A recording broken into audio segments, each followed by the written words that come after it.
आज हम आपको लिए चलते हैं ब्यावर जिले के बदनौर गांव के अंदर। बहुत सुंदर गांव। वहां पर एक ऐतिहासिक गढ़, एक किला है। उसके बारे में आज को आपको बताने वाला हूं। बदनौरगढ़ का इतिहास ऐसा रहा है कि बदनौरगढ़ राजस्थान के ब्यावर जिले में स्थित एक ऐतिहासिक स्थल है। इसका इतिहास राजपूतों की वीर गाथाओं और मेवाड़ राज्य से जुड़ा हुआ है। यह क्षेत्र पहले उदयपुर रियासत का भाग था और सिसोदिया राजपूतों के अधीन था। बदनौर एक ठिकाना था जिसे मेवाड़ राज्य के अधीन एक स्वतंत्र जागीर के रूप में मान्यता प्राप्त थी। इसे एक शक्तिशाली ठाकुर वंश ने शासित किया जो सीधे मेवाड़ के महाराणा के प्रति वफादार रहते थे। बदनौर के ठाकुरों को युद्ध काल में मेवाड़ के सैन्य सहायता देने की जिम्मेदारी दी जाती थी। बदनौर फोर्ट का निर्माण 7वीं शताब्दी में हुआ था। यह किला एक पहाड़ी पर स्थित है और इसका निर्माण राजपूत स्थापत्य शैली में किया गया। इसमें 7 मंजिलें, बुर्ज, गुंबदनुमा मीनारें, राजमहल, मंदिर, जलकुंड और छतरियां शामिल है। किला सुरक्षा, रहने और प्रशासन तीनों उद्देश्य के लिए बनाया गया था। बदनौर क्षेत्र कई बार मुगलों और मेवाड़ के बीच संघर्ष का केंद्र बना। विशेषकर अकबर के काल में मेवाड़ पर नियंत्रण की कोशिशों के दौरान बदनौर ने महत्वपूर्ण भूमिकाएं निभाई थी। यहाँ के ठाकुरों ने मुगलों के खिलाफ मेवाड़ की तरफ से कई लड़ाइयां लड़ी। 19वीं शताब्दी में जब भारत में ईस्ट इंडिया कंपनी और फिर ब्रिटिश राज स्थापित हुआ, तब बदनौर एक ब्रिटिश स्वीकृत जागीर बन गया। हालांकि यह क्षेत्र स्वतंत्र रूप से शासित था, लेकिन इसका प्रशासनिक नियंत्रण ब्रिटिश संरक्षित मेवाड़ रियासत के अधीन ही रहा। इस किले के संस्थापक ठाकुर बदन सिंह जी माना जाता है। इन नाम से ही, उनके नाम से ही इसे गांव का नाम बदनौर पड़ा।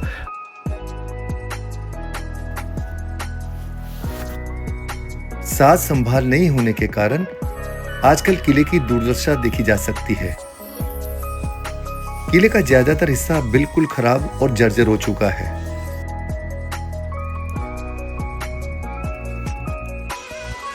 आज भी यहाँ के लोग और पर्यटक किले की विरासत को संजोने की उम्मीद पर टकटकाई लगाए देख रहे हैं।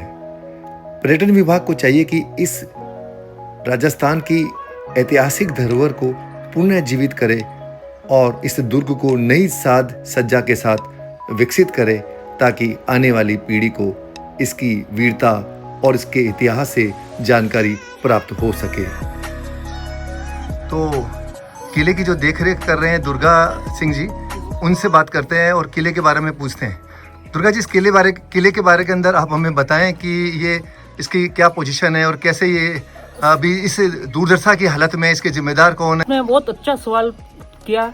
मैं इसके बारे में आपको जानकारी बताना चाहता हूँ। ये 1965 को गवर्नमेंट को हैंड ओवर कर दिया था। जो वीपी सिंह जी के फादर है, गोपाल सिंह जी थे, वो इसमें 200 सर्वेंट्स हैं। सारी ज़मीनें सेटलमेंट में चली गई और इनकम सोर्स कुछ बचा नहीं।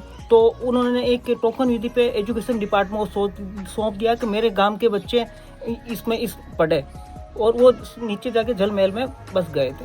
और दूसरा सवाल पूछा अपने इसकी दुर्दशा 1965 से 87 तक था।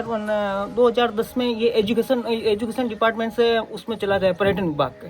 अब धीरे धीरे हाई लिस्ट होने लगा, तो अब धीरे धीरे सरकार की नज़र पड़ी। मेरा अनुरोध है सरकार से कि इतने अच्छी धरोहर वीर जयमल जी राठौड़ जिन्होंने वहाँ गर्दनें कटाई मेड़ता से जाके चित्तौड़ में अकबर की लड़ाई के अंदर, तो इस पर थोड़ा बहुत ध्यान दें। पर्यटन विभाग से कोई डायरेक्टर्स या कोई टीम आई कभी सर्वे करने के लिए या एग्जामिन करने के लिए, देखरेख के लिए? एग्जामिन करने के लिए आई थी, इसका डीपीआर बनाने आई थी। उस डीपीआर बनाने को हो गया था 1 साल का समथिंग हो गया था, पर उसके बाद कोई अभी नहीं तो टेंडर हुआ ना कुछ हुआ। गेट हुआ करता था। इसको क्या कहते हैं? सिंह पोल। मेवाड़ के अंदर सारी दरवाजों को पोल ही बोला करते हैं। इंग्लिश में अपन बोले तो लॉइन गेट होता है। वो राम पोल होता था फर्स्ट गेट, जिसको बड़ी पोल बोला करते थे। ये सिंह पोल हुआ करता था। इसको सर जब दुश्मन सेना नहीं तोड़ पाती तो हाथी के द्वारा तोड़ा करते थे। तो हाथी खड़ा ताकत नहीं कर पाता था। जब दोनों पांव ऊपर लगाता फिर उसकी शक्ति मस्तिष्क में आती थी। ऊपर तुरा तो अंकुश के मतलब ऊपर से ऊपर पारे लगा रखे। ये है सर रिमांड हाउस। जैसे कोई अपराधी उसके सारे सबूत उसके खिलाफ मिल रहे हैं, वो झूठ बोल रहा है, तो उसमें क्या करता है, सारे इसके कपड़े उतार के पीछे हाथ बांध के और उसमें डाल दिया करते, ऊपर ढक्कन लगा दिया करते थे। चक्कर लगाने के बाद यहाँ से चिली का धुआं देते थे, मिर्ची का धुआं, जिससे उसके प्राइवेट पार्ट पे जलन होती थी, छींके चलती थी, तो 2 मिनट में बोल देता हाँ अंदर मैंने अपराध किया। इस गढ़ में 128 कमरे हैं। दुर्गा सिंह जी ने बता रहे हैं कि बहुत सारे लोगों को इसके गढ़ के बारे में पता नहीं है, पर 128 रूम्स हैं जो अलग अलग दिशाओं के अंदर अलग अलग जगह यहाँ पर स्थापित है, लेकिन उनकी संख्या 128 के करीब है।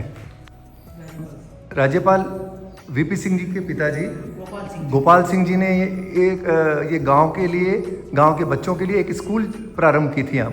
तो बहुत सारे विद्यार्थी यहाँ पर अध्ययन के लिए आते थे गांव के, ताकि गांव के बच्चे भी शिक्षित होकर वो भी अपना जीवन अच्छे से जी सकें। उनको शिक्षा में उन्होंने बहुत बड़ा योगदान दिया और अपने गढ़ के अंदर ही एक विद्यालय खोला। आज भी यहाँ पर जो ये स्लोगन है, मोटिवेशनल स्लोगन है, सुशोभित है, जो संकेत है कि कहीं ना कहीं बच्चों को भी शिक्षा के क्षेत्र में हमारे बहुत सारे लोगों ने अपना सहयोग दिया है। दरबार के बारे में बताया कि यहाँ पर ये ऊंचाई पर राजा के जो परिवारजन और राजा के जो मुख्य लोग थे वो ऊपर बैठते थे, जो नीचे जो बैठते थे दरबार यहाँ पर लगता था। यहाँ पर वो नीचे जिनके बारे में बातचीत चलती थी, सभा लगती थी, तो वो ऊपर नहीं देख पाते थे, तो कि जो भी निर्णय होता था राजा वो सर माथे उनको मानना पड़ता था, और राजा अपने विवेक से अच्छे और सही डिसीजन देने के लिए वो प्रतिबद्ध था। तो ऐसे राजा सबसे ऊपर जो है ये राजभवन, जहाँ पर न्याय के लिए संगत आती थी, और यहाँ पर नीचे वो विराजित होती थी, ऊपर राजा का स्थान होता था, और वो उनके लिए जो उचित फैसला होता था फरमान जारी करते थे। कन्याकुमारी में तो घूमूंगा ना, आप हर जगह आपको एक छोटे गेट मिलेंगे, हमेशा कक्ष अंदर से बड़े मिलेंगे। गेट छोटे देने का मतलब ये होता था, कोई नहीं बता पाएगा आप अगर ट्राई करना।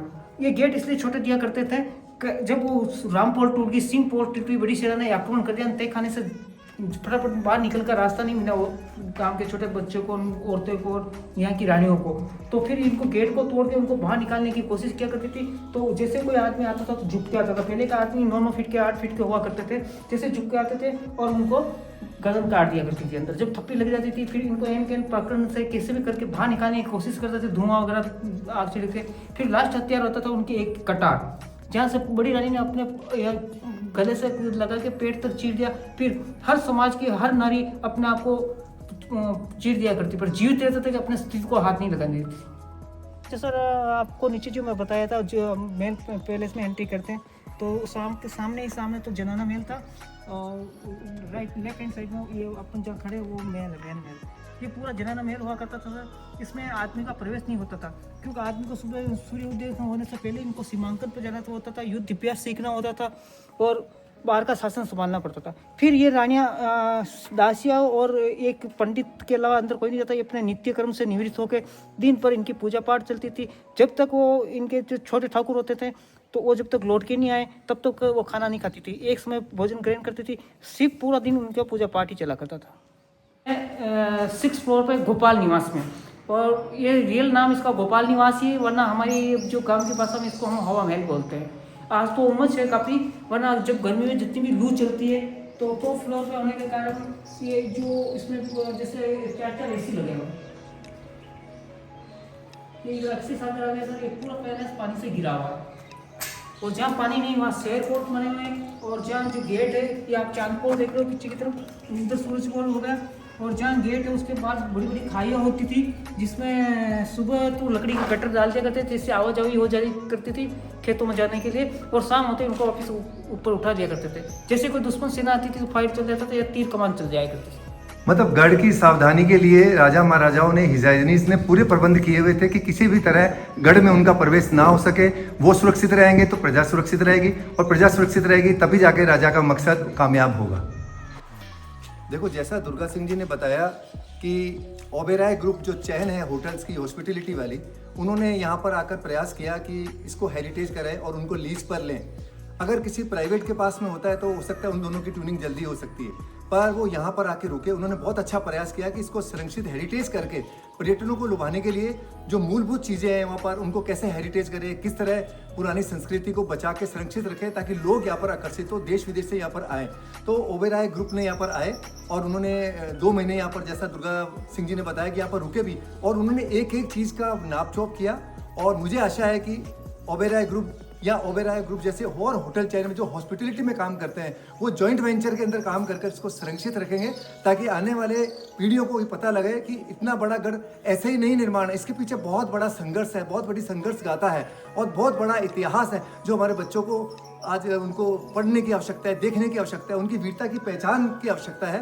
तो ये बहुत अच्छी बात दुर्गा सिंह जी ने बताई है कि ओबेरॉय जो होटल्स हॉस्पिटलिटी वाले हैं वो देख कर गए हैं। बहुत सारे मैं उनको भी आमंत्रित करूंगा जो हॉस्पिटलिटी में काम करते हैं, चेंज काम करते हैं, यहाँ पर आएँ और इसको अपने हिसाब से इसको डेकोरेट करें, इनोवेशन करें, रेनोवेशन करें, ताकि लोग यहाँ पर आ सके और जॉइंट वेंचर के अंदर लोग और पर्यटक लोगों को इस राजस्थान की संस्कृति को लाभ मिल सके। तो ये थे दुर्गा सिंह जी, जिन्होंने बताया कि किले की दुर्दशा के क्या क्या कारण हैं, क्यों लोगों को ये समझ में नहीं आ रहा कि इनकी भी, इस गाँव वालों की भी ये विरासत है। अगर पर्यटन विभाग तो अपनी तरफ से प्रयास करता ही है, अगर गांव वालों का सपोर्ट नहीं रहा तो ये अतिशीघ्र ये गढ़ जो है वो खत्म हो जाएगा।